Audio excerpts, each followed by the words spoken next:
right here in just a few minutes.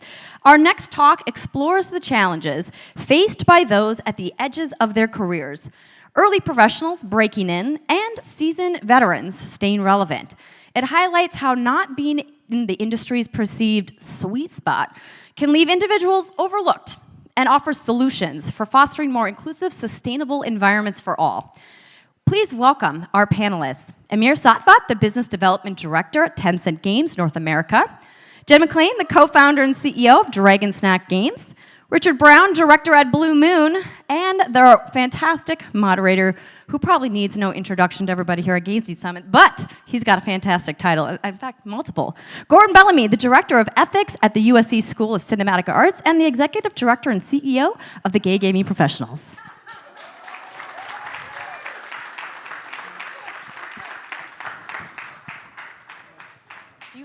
Do you need a clicker? I'm sorry. I'll just go this way. Do you want a clicker? A clicker? No, there's nothing to click. We're all right here. We're live. Good morning, everybody. This is a very important discussion, and hopefully the beginning of a discussion that we all are going to have as a community. I'll just ask because I've noticed that this event is sort of a reunion of sorts. So congratulations to Dean and to Gene and to GamesBeat for bringing us all together. Like many of us, they've gone through a reimagination, right? After giving us 30 years of outstanding journalism, Dean and Gene have gone indie, and they are what they own, and it's so important to support them, as we all are, by showing up for each other at this event. So let's get to our guests. I want to start with you, Jen. You've also gone through a reimagination. So for those who maybe are not familiar, could you maybe give a quick through your path, but then of course talk about your new studio, but also why you decided to have a different modality at this stage of life? That's such a great question, Gordon, and thank you for asking me. So for those who don't know, I have been in the games industry for more than 30 years. I started as a playtester at Microprose way back in the day. I was lead tester on Civ 2.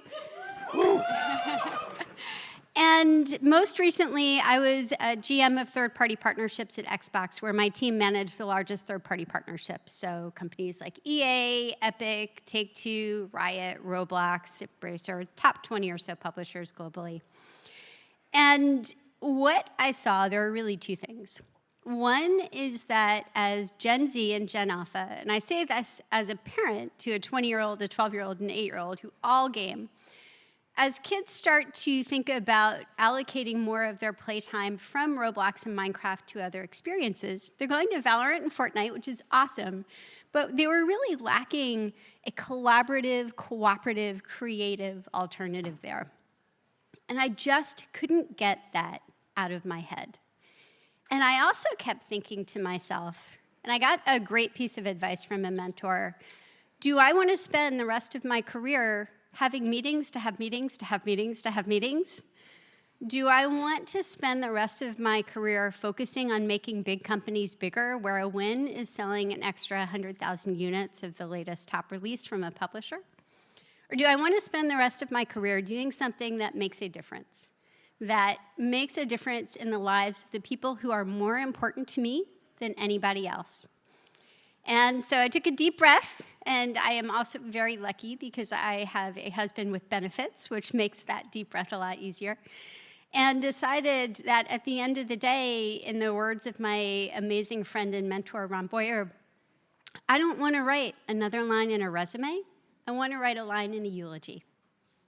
Oh, okay. Wow. All right. We're going there. Well, no, applaud. If you don't applaud now, this is that time, right? No, it's funny, and I'll go to you, Richard. So I think that it's interesting that, like, in your career, how many of you have been in the game industry for 20 years or more? Ooh, quite a few. Okay. So it's interesting as experience goes from 10 years, right, the veterans has to 20 years, as you edge closer to 30 years, like the appeal of that sort of changes. And maybe you talked about, Jen, how it transformed from maybe who you were, right, to who we are, and your relationships actually defining your career. I'm going to go to Richard. Maybe talk about that, like how you evolved from who you were, like your talent, to, like, I don't know, how relationships maybe define in this phase of your career who you are? Yeah, I mean, I've been doing this for 37 There you go. years. No, applaud, people. This is about ageism, people. God, this is exactly the problem. Oh, my God. Okay, let's go. I was quite small when I started. Okay. You know, I mean, I think the combined experience of those years has led me from one thing to the next. But you know, generally I've ran publishing or external development for publishers over the years. But you know, I started in a bedroom, and I started with just me. And then you know, 30 years later, suddenly the indie scene is back, and people are writing games in bedrooms again. And so there's a shared experience there that I've had that you know brings me back to you know, talking about how it started. And so, you know, I have a talk that I do at various conferences now that takes me back to, you know, this is what we did in the 80s and the 90s and beyond, and this is what is relevant from then still today. And I think that's the, you know, sharing those experiences and having that knowledge. And then, you know, with Jen, you know, I've got the same experience of the last 10 years of having kids and having them grow up. And watching a 10-year-old turn into a 20-year-old and live through the Roblox Minecraft world, and see what kids are doing today. And so now, you know, I spend my time mostly helping young developers out and developers around the world, trying to give them that experience and give them that knowledge and partake that to them. Gotcha. Speaking of helping young developers, so it's so interesting. So how many? Okay, this is so funny. So. I think there's sort of, in my career, there's before LinkedIn and after LinkedIn, right? And I know, giggle, funny, right? And now there's LinkedIn 2.0, which is totally different than the LinkedIn we signed up for, if I'm not mistaken, correct? And rising out of the sea like Aphrodite has been Amir Satvath, right? Like the best friend we never knew we didn't have until he appeared literally in our lives, right? Like very far into our career with a host of like fresh perspective, fresh care, and fresh facts for us to navigate forward. And I'll say the quiet part out loud, like Amir treats us the way we should have been treating each other for the past 20 years. So, Amir, I mean, you know, cryogenically froze your career for 18 years. We all know, so sad. No games till I don't leave my house in Connecticut. We love that for you. What is it like for you entering into this industry in the middle of your life, but also then able to pivoting to help others as a core part of your identity for your entire career? Absolutely. I have to tell one funny story before I say that, which is when we were talking about LinkedIn, I was like going fast trying to explain Gordon how everything works. And I'm like, and this person's number 4 on Favicon, and this person's number 7. And he's like, Fava what? Favicon? Which anyway is like a social media ranking. But yeah, the landscape has changed a lot. The way that I've navigated it is I try to see, which is maybe one of the reasons we're all on stage together, see this through the lenses of everyone who's gone through this journey. And so I am very sympathetic of what it's like, even if someone is 20, 21 years old, what it feels like to try to break in for the first time, because that was me 5 years ago, 4 or 5 years ago. I'm very sympathetic towards exemplars like Jen and Richard, who are thinking about, and I will be there in no time, how they continue to evolve their careers, because I know, because of some of the data I'm sure we'll talk about later, things start to change in terms of kind of metrics and how in some ways you're seen and treated by the industry as you start hitting your mid-40s, which I'm going to be at in 2 years. And so I really have loved and enjoyed being this kind of bridge between everybody, and I think in seeing everyone and sitting in their shoes, that has helped me also figure out what I'm doing for myself. Okay, so mid-40s in 2 years. Weird flex, bro. But the point being, we're gonna talk. It's ageism. We're gonna talk about it today. The question. So many of us, and I'll just say we, whoever we are out there, if you're feeling this, the challenge is that what was once valuable is not as valued and respected, right? And it's sort of like we used to glamorize generational shifts, like when the new PlayStation came out. It was, you know, super glamorous. But now, as you grow older, suddenly you want to change the model so that your experience is valuable, not your grasp of the new technology, the grasp of LinkedIn 2.0, your favicon score, which I don't know if I can eat or not, but I want to. How do you suggest, what are some things that people should be doing? And we'll just talk about your 2 decades in, okay, to refresh their brand in order to be more valuable to the job marketplace that you're experiencing. And I'll say that from you as someone who's studying it, you as someone who's living it, you as someone who's hiring it. So we'll just go, we'll go back this way. Sure. I mean, I'll pick one, which is interestingly enough with like social media, but I'll broaden that to connecting to the community. Again, all three of you, exemplars of finding your own unique voice, of connecting to people across all different age groups. You know, one of the interesting things is, I look a lot at the demographics of people who engage with our community on LinkedIn, and I find that we actually get a pretty representative mix. There's a lot executive level, there's a lot entry level. But in terms of who speaks out and engages, executive level is almost completely absent. And I feel like the cues of like how to do that, how to make yourself present beyond just doing your work and like the kind of like event networking, which a lot of those people are good at. I think building up those skills and finding your online presence, I think that's a secret weapon that could help a lot of people. How about you, Richard? Yeah, You're living it. Yeah, over the last 16 months, I've kind of engaged in this on LinkedIn and various social media sites just because, I do now have to have a brand because I'm now independent and I'm doing my own thing. And so it's important to get out there, but also, along with the lovely likes of Adam Boyes and stuff, we're trying to change the industry a little bit. And I think part of it is when you get to a certain point in your career and a certain point in status, you have to protect, the company you work for, or you don't want to be too out there with your viewpoints because, if you're wrong, then you suddenly become, a pariah, basically. So there's a lot of protectionism, I think, the further you go up, and there's lots of corporate messaging. I mean, there's lots of big corporations with high-end people on LinkedIn and on social media who really don't write anything if they write. It's written by a corporate spokesperson, so it's a message from the company. But at the end of the day, the only way for us to change perception is to have a voice and to speak. I do my little crazy bits because I do jumping off the Gamescom bridge and stuff on Photoshop because it's funny. But when people come up to me at trade shows, they're like, "Oh yeah, I saw you on LinkedIn. That's great."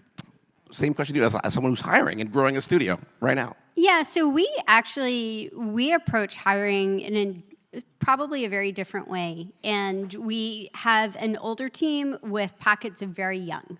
And we do that deliberately because we hire for ownership. We hire for customer obsession. You can see my Amazonian experience sneaking in here. We hire for trust. We also hire explicitly for different perspectives. And the way that I approach a hiring interview is I will ask you behavioral interview questions, and I am happy to share those in advance, and we share our values and principles document in advance. And from my perspective, having a longer career where you have examples you can draw on is kind of a superpower when it comes to behavioral interview questions. So tell me about a time you had a key stakeholder who disagreed with a decision you made. If you've been in the industry for 5 years, you might not have that. If you've been in it for 25 years, wow, do you have some stories. Gotcha. What's the right answer? Well, the right answer is the one that you've lived. That shows me that you are thoughtful, that you learned from the experience, and that you will approach the inevitable disagreements with an attitude of collaboration. Speaking of collaboration, I guess I want to talk to all of you about trust. And by this I mean, many people, if you've been in this industry for a couple of decades, which many raised your hands, you thought you were going steady with, I don't know, EA, Microsoft, Activision, Tencent, Ubisoft, Sony, whomever. You loved them, you loved their games, you signed your NDA, you kept all these secrets, and then found out you were a side piece. And then, no, real talk, right? And it is hard to trust again, right? Especially now that maybe you have a family at stake or your interests, your home, blah, blah, blah, right? Can you talk about what things we'll call them middle statesmen. They're not elder statesmen. We're just middle statesmen. Middle statesmen should be thinking about as they look to build new trusting relationships, because now it's not just about them or their talent. It's about them and their kids, them and their home, them and their self-esteem, like lots of things. And I think everyone's been through this at some phase, so maybe just talk about that, something that everyone can take with them. I'll start with you, Jen. So curious, how many of you have had an interview where you just felt in your gut, like, oh, this is not the right place for me? Right. And so I think what's hard is when you need a job for your mortgage, for your kids, for your health care, because fuck this country. Yeah. Yes. Yes. This is what happens when I'm no longer at a big corporation. Yeah. Yes. When you feel like you need a job, it's really easy to ignore that feeling in your gut. And so my best advice to you is to treat your employer like you would treat prospective dates.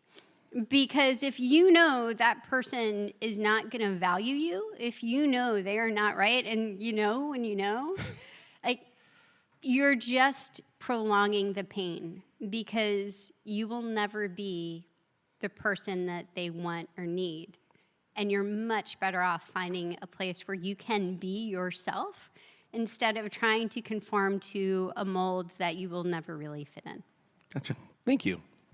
Yeah, I mean, I think the number one rule you have to go into a job with these days is nobody is expendable. I mean, at the end of the day, living the THQ roller coaster for 8.5 years was an interesting one. THQ in the house? No one? Oh, original wow. THQ. No one got laid off by THQ in here. Whatever. Okay, go on.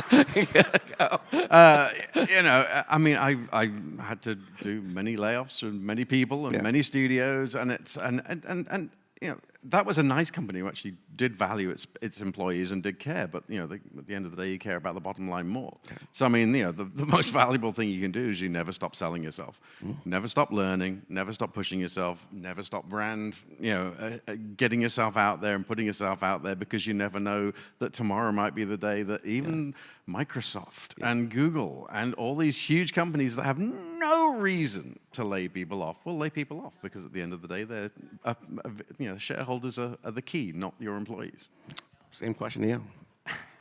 I want the Alec Baldwin chalkboard of always be chatting. You know what you need to chat, Gordon? You need brass controllers, Yeah. So I think people underestimate the amount of constant interaction you need to have with people. And I think I made a post once, and people were like, what the world do you mean by this? And I was like, I wake up every day in a calm, not upset way, assuming that tomorrow I could get fired. And what I mean by that is, if you count an interaction as something as small as sending an email to someone, I probably interact with over 10,000 people a year.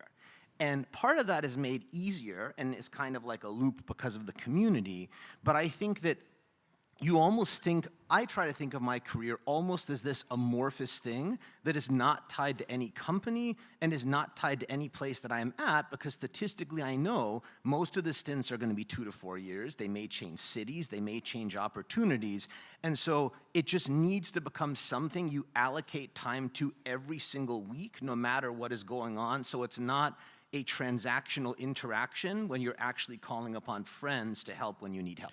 Okay. Oh, okay, sure, of course. That is such amazing advice. And the other thing I would add is, do not tie your identity to your job, because you are so much more than your job. And newsflash, that employer, whether they are the most valuable company on the planet or a small indie, they don't love you. Ooh. Oh, you said the quiet part out loud. Oh, no. Okay. So... we love you, Jen. Okay. Company loves everybody. So, Amir, you're like a marathoner. And where's Christopher out here? Christopher and the people I see in my feed every day, the young marathoners, Ayla and Khalid, all y'all are amazing at LinkedIn. I love that for you.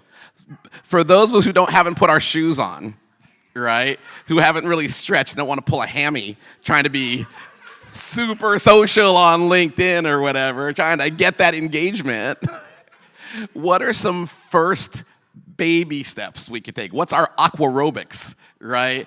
From where we are to like begin to be more engaging in a way that's comfortable and safe, right? Rather than trying to keep up with 10,000, 100,000, million like that's not where most people want to be, but are like in their hearts. They want to make games, like the good old days. Make games and stuff or distribute it. What would you suggest as a pro tip?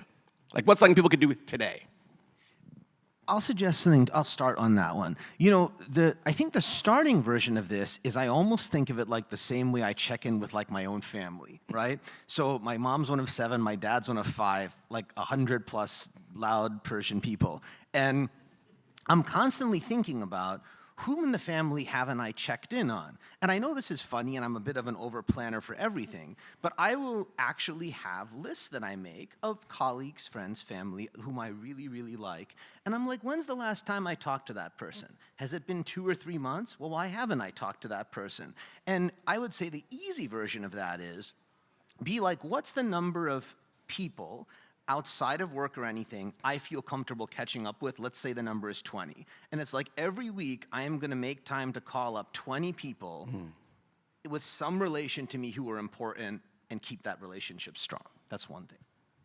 I mean, I think one of the problems that we have as an industry because of what we do is there's a lot of introverted people in it. And, Yay! Not yourself, Gordon, obviously. I mean, I, by nature, despite my antics, I'm very introverted. I mean, the hardest lesson I ever had was the first job that I went to at Domark in 1989. I had to answer customer phone calls. And it was just like the idea of picking up a phone and talking to somebody and like trying to solve their problem was just like a huge barrier to me at the time. And then calling Jordan Mechner, because Prince of Persia Amiga Master didn't work. And I'm like, call who? The guy who wrote Karateka? Yeah. But networking is everything. And no matter where you are and no matter what your role is, in your city, in your town, there's probably another game studio, another game developer, and all these game get-togethers that happen and occur. Getting into that, I mean, I honestly believe that, I kind of hampered my career by not going to E3 parties because my kids were growing up at the time, so I just drove home. Networking and socializing with people in your industry and keeping in touch with what's going on in your city is incredibly important because, again, it opens doors. And also be nice. Like if you are going to post on someone's LinkedIn post about, oh no, actually your job really is your identity, just don't. There's an opportunity to celebrate people. And I think often we can kind of, being introverts, think, oh no, that's great for Amir, but he doesn't want to hear congratulations. But the reality is when you reach out to someone and you celebrate their accomplishments and you just let them know, hey, I saw you doing this really awesome thing, you kind of make their day. And it's a really easy way to have that interaction that Amir and Richard just described in a way that is incredibly powerful. That's great. So intersectionality, everyone's familiar with that term. It sometimes means you have to do all the work. So Jen, about women. So there is an intersectionality of navigating ageism and good old-fashioned sexism. Not sexism classic from the 90s, like the new one, right? Which is going, no, right? No, gender's being treated as a tax in our country right now, if you haven't acknowledged it, so this is what it is. However, right, it's only going to be as good as we treat ourselves. What should we be talking about? How can we as men be better accomplices? Number one, like let's start there. What can men do to be better accomplices for women in the craft? I am going to mention a word that I don't think has ever been mentioned on a games industry panel before. Menopause. Oh, okay. Exactly, right? And here's the thing, right? When you are a woman of a certain age, you go through physical changes. And I'm not going to go into the details, but if you have a loved one who has gone through that, you know it can be hard. You know, if you have gone through it yourself, that there are things your team can do to make it easier. You know that there are things that your colleagues in the industry can do to make it easier. And so I would love if all of us just start thinking in a way that is more inclusive about like, hey, as people get older, as people develop chronic illnesses that you might not see, as people have disabilities, as people go through menopause, how do we make things easier on them? Because I think it's really important for us to collectively say, look, the skills, the insights, the values that people who have experience are so important. How do we make it easier to keep them? How do we make it easier to make them feel welcome? And how do we make it easier for them to continue to contribute everything they have to give? Thank you. Yeah. I want to continue down that path of family, because I think that's a big part of navigating age in the craft. I'll project. So for me, because I was so into games, I had to give my all, at the expense of family and friends. And as you get older, that slider bar moves. For me, I'm projecting, everyone's different. But then some of the conversations you need to have about what it takes to spend time updating my LinkedIn, and now I gotta write 20 strangers, and I've gotta do all these things, is a little harder to communicate. What tips can you give about how you navigate with your families who maybe aren't in the game industry, right? How they can help you move forward in a meaningful way? I mean, one of the things I think you're touching on there is, what again is an ageism problem in this industry is when I was 21 years old and I was sleeping under a desk at Psygnosis finishing off microcosms, it was fine. I loved it, and it was great. As you get older in life, when I got family, I wanted to go home. That was actually crunch. It's not fine. It's bad for your health. Just to say the quiet part out loud, as a fellow desk sleeper, we gotta not romanticize this. No, because we did. I did too. I was like, I used to sleep on a desk too. But it's not cute. It's not good for you. You won't last. But here, go on. But I got to my 40s and I've got kids and all the rest of it. And I want to go home at night, and I know programmers and artists who all do the same thing, and they're now not reliable because they're suddenly going home at 6 o'clock at night and they're not able to stay around and help out. And then your families basically become either your best friends who you're kind of like leaning on all the time, saying, well, daddy will be home at, or mommy will be home at, or whoever will be home at like 10 o'clock tonight. It requires a lot of understanding, and it's great to have that support, but we shouldn't need it. We should be able to go home at the right time of day and use that experience. Even tonight, people. Go home. All right, we have 1 minute, so I know they're going to play us off into infinity. I'm going to say something I want to say, which is that everyone, I know there's like the gamified version in the app or whatever, and I'm trying to win at the Hoova thing, but like everyone should add each other on LinkedIn. You know that time when you used to not add people till you needed them? Like, oh, I don't need you right now because I don't know what company you work at. That day is now. Everybody in this room, you need. If there's some way some young smart person can make us just Dropbox, that'd be amazing. I know there's the scanning thing, but like we should all leave here knowing the people who chose to be in this room, right? Like we are all literally in the same boat trying to go forward. And if we could just treat each other better, that would be amazing. So let's take a second. Let's thank our guests. We have 5 seconds. Thank you, Amir. Thank you, Richard. Of course, thank you, Jen McClain. Oh, yeah. Cool, and we're out. Red light. Am I supposed to introduce who's next? I have to go to another panel. Gordon, thank you. You Thank are you, the Gordon. best moderator ever. Shining star. All right. Legend. There's more. Second show downstairs, Santa Monica room. All right, cool. Well, thank you. I'm passing the mic to someone. I'll go up here and do it. Someone, thank you, everybody, for coming. Thank you for caring. Thank you.